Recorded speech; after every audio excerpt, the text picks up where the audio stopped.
Daniel Padilla at Catherine Bernardo updated sa love life ng isa't isa? Hindi maitatanggi ang mga nagkaalat na balita sa social media at sa mga news platforms tungkol sa mga bagong karelasyon ng mag-ex na sina Catherine at Daniel. Kaya naman kahit saan ay makikita na talaga ang mga updates sa kanila at sa kanilang mga bagong karelasyon. Alam nyo ba na nakikita, nababasa at napapanood nila ang mga balita tungkol sa isa't isa? Nakikita nila ang mga updates sa mga bago nilang karelasyon. May kumakalat na litrato na hinart pa ni Daniel ang picture ni Catherine at Mayor Mark sa Instagram. Nangangahulugan nga kaya itong masaya siya sa bagong love life ng kanyang ex na si Catherine? At nangangahulugan nga rin kaya itong naka-move on na talaga siya? May mga tao pa ring hindi sang-ayon sa mga bagong karelasyon ni Catherine at Daniel, na kung saan hindi pa rin nakaka-move on sa kanilang dalawa at umaasa na magkakabalikan pa rin silang dalawa. Samantala, bukod sa mga homohopya, marami namang hindi sang-ayon sa pagpili ni Catherine sa bago nitong karelasyon na si Mayor Mark bilang isang politician. At sa background at balita na babaero daw ito.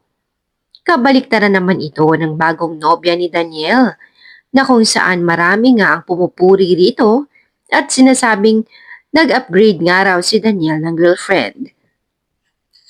Sa kabila ng mga negatibong komento at hindi pagsang-ayon sa mga bagong karelasyon, ay nananatili namang walang pakialam sina Catherine at Daniel tungkol sa komento ng publiko. At masaya sila sa kanilang mga buhay ngayon base sa mga update na nagsisilabasan sa kanila. Napapabalita rin na ngayong taon raw ang comeback movie na gagawin ng Katniel. Isang malaking kasinungalingan po ito na kumakalat ang litrato at si mismong Direk Cathy raw ang nagbalita na magkakaroon ng comeback movie ang Katniel.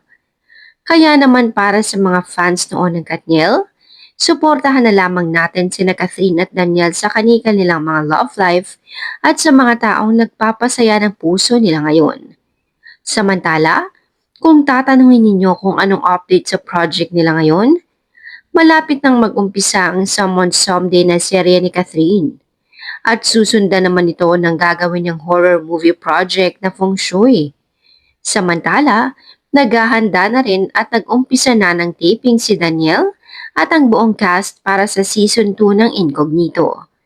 Kaya naman bagamat magkahiwalay na ang dalawa, patuloy pa rin namang namamayagpag ang kanilang career individually. Kaya naman for more update, manatiling nakasubscribe sa channel na ito.